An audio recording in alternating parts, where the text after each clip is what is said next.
Glad you could join us again. Welcome, everyone. I am Adeshewa Josh, and this is Africa Matters.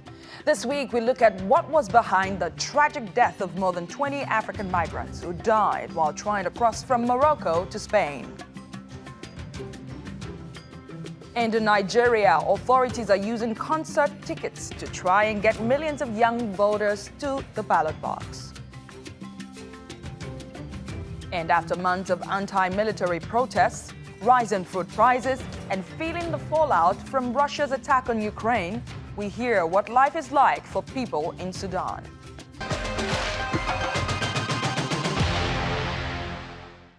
Human rights groups have described it as one of the worst migrant tragedies in years.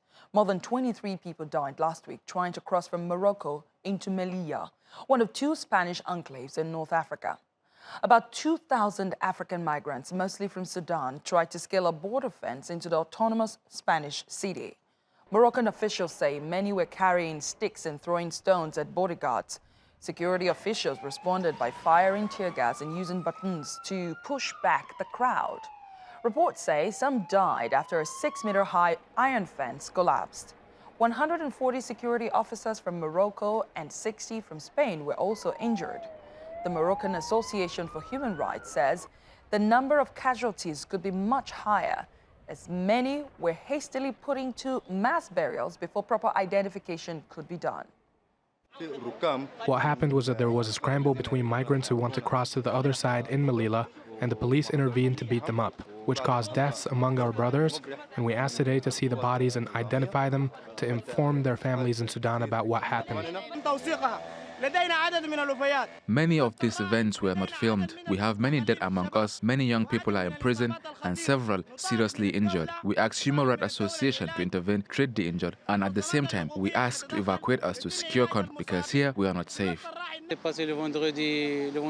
What happened on Friday is a first in the door, and I think everywhere in Morocco. It highlights the true content of Moroccan and Spanish migration policies.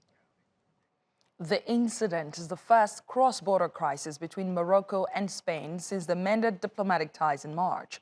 For decades, the countries have feuded over the autonomy of Western Sahara, a former Spanish colony that was later annexed by Morocco in 1976. Tensions peaked last year when Madrid allowed Brahim Ghali to be treated for COVID-19 in a Spanish hospital. The Western Sahara separatist leader has been accused by Morocco of war crimes. Rabat responded by easing its border controls, which allowed 10,000 migrants to arrive at the Spanish enclave of Ceuta. After that incident, Spain announced a new deal with Morocco to back the kingdom's autonomy plan in the Western Sahara. Both countries also signed a new border security treaty that criminalizes irregular migration and human trafficking. Spanish Prime Minister Pedro Sanchez has described the latest incident in Melilla as an attack on his country's borders, and he's refused to condemn what rights groups describe as the excessive use of force by border security officials. The Moroccan gendarmerie worked in coordination with the state security forces to repel this violent attack. If there's anyone responsible for everything that seems to have happened at our border, it is the mafias that traffic human beings. The African Union has condemned the incident and described it as a violent treatment of African migrants by both countries' border guards. The UN and Human Rights Watch have also demanded an immediate independent investigation. On Tuesday, Spain's public prosecutor said they had opened a probe and that the government is ready to fully cooperate with international authorities. We are deeply disturbed by the deaths of at least 23 African migrants and the injury of at least 76 others as they tried to cross from Morocco into Spain on the 24th of June. We call on the two countries to ensure an effective and independent investigation is held as a first step towards establishing the circumstances of the deaths and injuries and any possible responsibilities. Let's hear more from Samuel Okunade, a migration research consultant and the author of Irregular Emigration of Nigeria Youths. He joins me from Pretoria, South Africa. Thank you so much for making our time. Do you think the shift in relations between Spain and Morocco influenced the way African migrants were treated at the border this time around? Thank you very much, and thank you for having me. I would start by saying that the phenomenon of irregular migration along the Sahara and along the Mediterranean into Europe has been known for a while. And a lot of African migrants have lost their lives to this particular phenomenon. So I would say that this is not new. It's been happening for a while, and yeah, it continues to happen. So, like I said, I would say it's not a new phenomenon. It has been happening, and it has happened again. But some human rights groups have criticized Morocco for over-policing, especially now at the border, Ceuta and Melilla, in the last, say, 1 year since it renewed its border security with Morocco.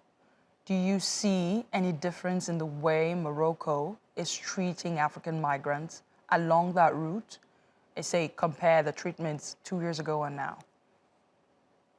Well, I would say that the borders are becoming more securitized, and as a result of that, they actually are treating African migrants in an inhumane manner. And that reflects the way in which they treat migrants, which actually lead to the deaths of many migrants presently. So I wouldn't say that the treatment is different or would be different, given the fact that they're in agreement with Spain, and they would surely want to please their master, so to speak. So I don't see the treatment has been going to change. It will never change. So human rights groups also say that there is a lack of safe and legal migration channels and obstacles to reaching official border posts. After all, migration is not a crime.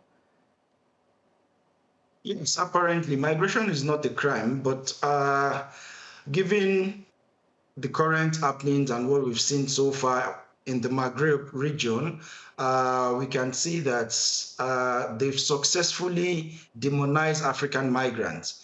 And it has become so difficult for them to move and transverse within that particular region.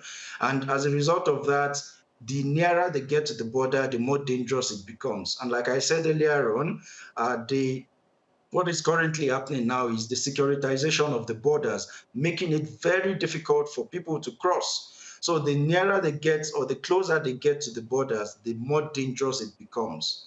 And the more risk is attached to the lives of these migrants. So the UN has said time and again, and as I also alluded to earlier, migration is not a crime. But incidents of violent attacks on migrants such as this keeps occurring. What should justice look like for the victims? And if you have any idea, who is to blame for their deaths? Well, they've been clamoring for this for a very long time, but it's far from being achievable right now because, yeah, there are lots of human rights organizations are fronting and pushing for justice for migrants. But you discover that this particular issue keeps happening here and there, every now and then. It keeps happening. Migrants keep losing their lives along these borders. So it's an issue that should receive urgent attention by African states. And as a whole, the African Union also should take this particular issue seriously. Okay. Well, thank you so much, Samuel Okunade, a migration research consultant and the author of Irregular Emigration of Nigeria Youths. Thank you for your thoughts and thank you for speaking to Africa Matters. Thank you very much for having me. We have more stories coming up for you here on Africa Matters, including political unrest and the fallout from the war in Ukraine is pushing food prices and inflation higher, leaving millions struggling to survive in Sudan. I am David. I've explained how the Nigerian government, in partnership with the European Union, organized a free music concert for young people to encourage more youth to register and vote in the 2023 general elections.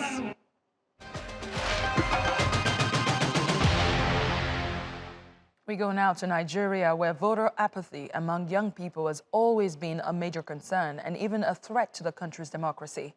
In the last general election, more than half of the 43 million registered voters were aged 18 to 35, but less than 30% of them ended up casting a ballot. As David reports, a new government initiative is trying to change that.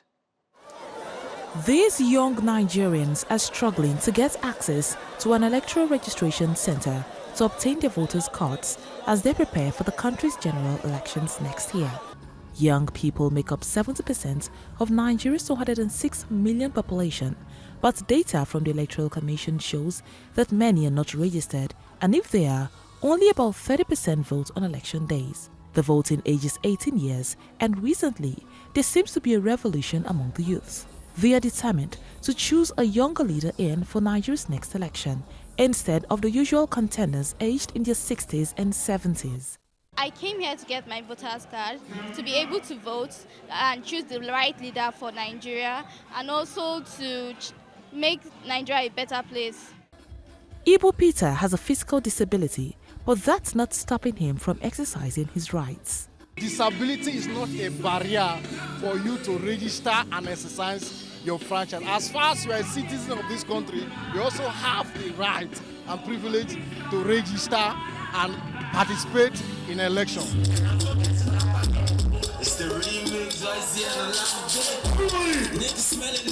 A free music concert tagged Youth Vote Count was organized by the Nigerian government in collaboration with the European Union. This concert is a spectacular sight, and this is the brainchild of Nigeria's Electoral Commission. If young people signed up to vote, they'll receive free entry. Thousands jumped at the chance, and it's expected that more concerts like this will be organized to encourage more youths to get their voter cards before Nigeria's general election in February next year. 26-year-old Benson Osai registered quickly for access to the concert, but he is also determined to vote for better leaders. We want to see restructuring, we want to see jobs, we want to see things moving again in Nigeria. Future. Do you want to sell your... European Union Ambassador to Nigeria, Samuela Isopi, says the concert initiative is firing up youth to vote. Don't let anyone take your future away from you. Do you want to remain the master of your future? Then you know how to do it. Go out, vote. I have heard you. Head of Nigeria's Electoral Commission, Mahmoud Yakubu, is also encouraging young people to vote. Are you promising me that you will vote? Are you promising me that you will vote peacefully? Are you assuring me that you will not sell your votes? We promise you that your votes will count. So far, about 5 million out of a targeted 21 million youths have registered to vote in February's general election. David, Africa Matters, Abuja. To Sudan now, where people are dealing with spiraling inflation, reduced harvest, and the knock-on effect of the war in Ukraine. It's happening in the context of political paralysis, with frequent protests decrying a military coup last year. Claire Herriot has more. A mass rally of thousands of people in Khartoum. It's become a near-daily sight in Sudan since a military coup last October, with protesters demanding a return to civilian rule. The crackdown has been fierce. Thursday was one of the most violent days this year, as security forces tried to quash the demonstrations. Speaking in June, the day after a protester was killed, a UN spokesman condemned the military's actions. I and many others had called for restraint yesterday. However, it seems that this call was not heeded, and according to our information, live ammunition was used to disperse protesters. There can be no justification for firing live ammunition at unarmed protesters. The UN, the African Union, and another regional body are sponsoring peace talks between the military and an array of political and protest groups. Solutions can't come fast enough for citizens whose daily life has become intolerable with shortages of water, food and electricity. In summer, there's absolutely no water. We said to ourselves, if the government didn't solve things, God would, and it rained, but we still don't have enough water. The constant power cuts affect us mentally. It makes us so tense because you can't do things without electricity. The lack of water is a big problem for us. We have to buy it, and that adds to our financial problems. The financial problems include spiralling inflation. Economic turmoil is compounded by food insecurity from the war in Ukraine, as well as drought. In Darfur, the harvest is further affected by conflict. Fighting has escalated since the coup, and the region is already home to many of the people displaced by civil war 20 years ago. More than 110 people have been killed since October during the protests. Sudan's compounding crises risk it becoming an international pariah once more. It's all a far cry from 18 months ago when Sudan was trying to rebuild global ties, but events since the coup have put that process into doubt. 2022 marks 66 years of Sudanese independence, but there seems to be little to celebrate, with civilian rule seeming as far away as ever. Claire Herriot, Africa Matters.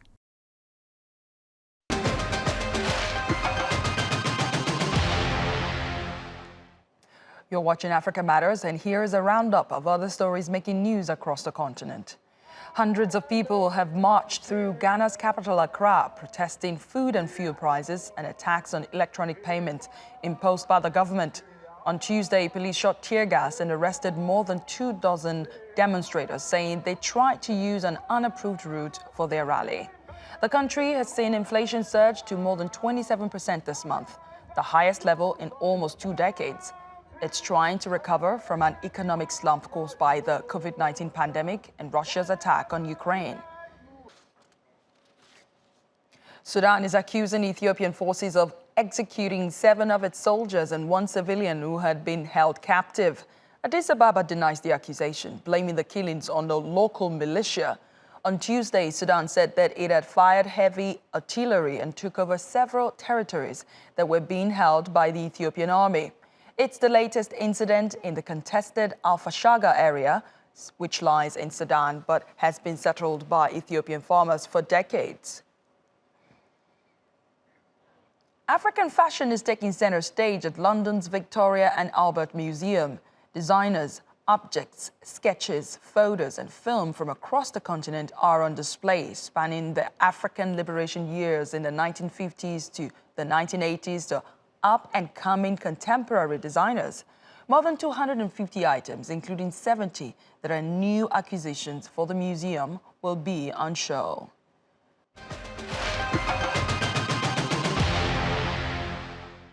Welcome back. Mangrove forests play a vital role in the fight against the climate crisis. They can capture huge amounts of carbon and protect against shoreline erosion, storm surges, and rising water. But mangroves have been declining at a rate of 1 to 2% each year. That's faster than any other type of forest. In Kenya, coastal communities are now fighting back and making money by protecting and restoring the ecosystems, as Francis Collins reports. There's real concern about mangrove forests in this part of Kenya due to logging, fish farming, coastal development and pollution. But there's also a growing awareness of the threat. A group called Morocco-Spain, Swahili for Mangrove Together, is planting seedlings which will help protect from coastal erosion, loss of fish and climate change. Some 4,000 trees a year are being planted, which has an added benefit of earning carbon credits from the government. And selling these credits can help local communities. We have been able to support some students in schools. We have been able to buy some furniture for dispensary. We have also been able to buy some books, whereby some schools, they didn't have much books. So we decided as a community to donate this book to schools so that the children can have better education. Mangrove forests cover just 0.1% of the planet's surface, but they store up to 10 times more carbon per hectare than terrestrial forests. A carbon-storing superpower and a critical part of the fight against the climate crisis. Morocco-Spain began operations 8 years ago, managing 117 hectares of mangrove forest in Gazi Bay. The planting and money raised here have made a real difference to people's lives. We have benefited through water projects, and therefore we don't have to travel long distances in search of water anymore. We now have freshwater taps in our houses for which we pay lower charges that cater for the electricity cost only. But the benefits go further than simply what they can buy with the carbon credits. The mangrove forest is thriving. The air has become cleaner for the villages that are close to the forest. The mangrove forests also provide a breeding ground for fish, and for the past 10 years, we have noticed an increase in the number of fish, unlike in the previous years. Kenya's lost an estimated 50% of its mangroves in the last half-century, but through careful work and care, the habitat has a chance of slowly recovering. And the indigenous population in this area and elsewhere may be the key to a revival that will benefit their region and beyond. Francis Collings, Africa Matters. We return to Ghana, where despite the economic slump, one of the country's top chefs has set up one of the largest food banks in West Africa. It's a region where the UN says poverty is endemic and at least 25 million people live on less than $2 a day. Shuaib Hassan has the story. They come with hope and expectation and leave with full stomachs.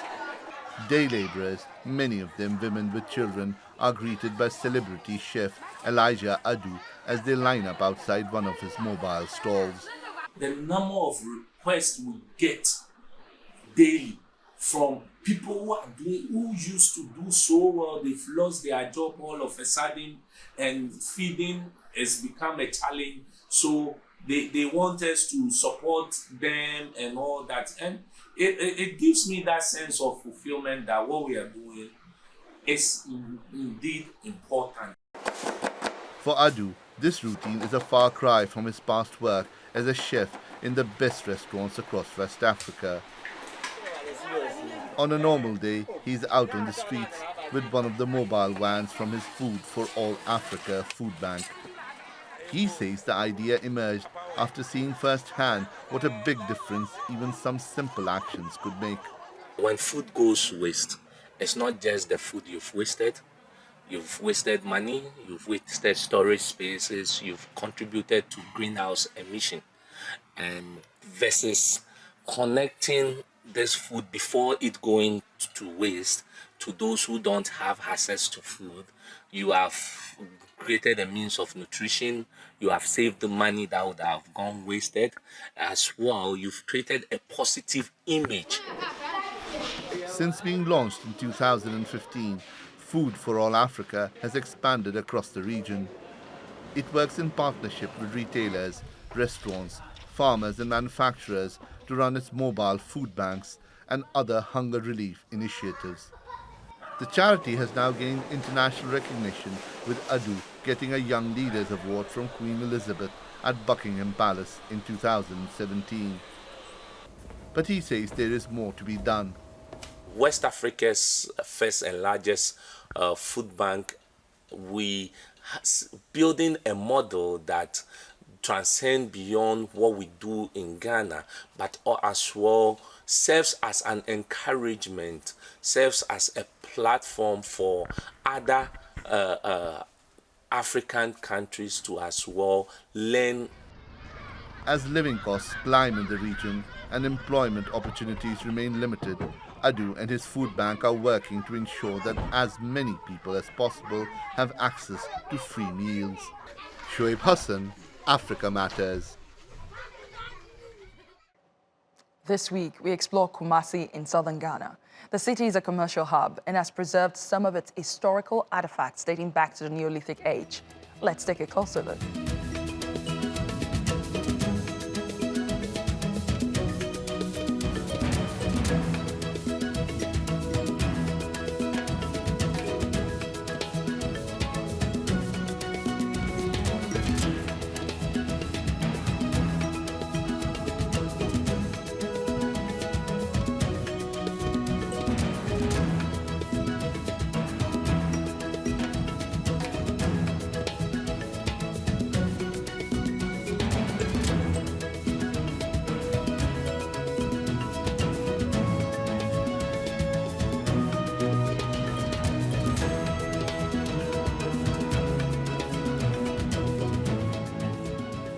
And that's our show this week. Please share your thoughts and suggestions about the stories you've seen on this episode or ideas on what you would like us to cover on Twitter using the hashtag #AfricaMatters.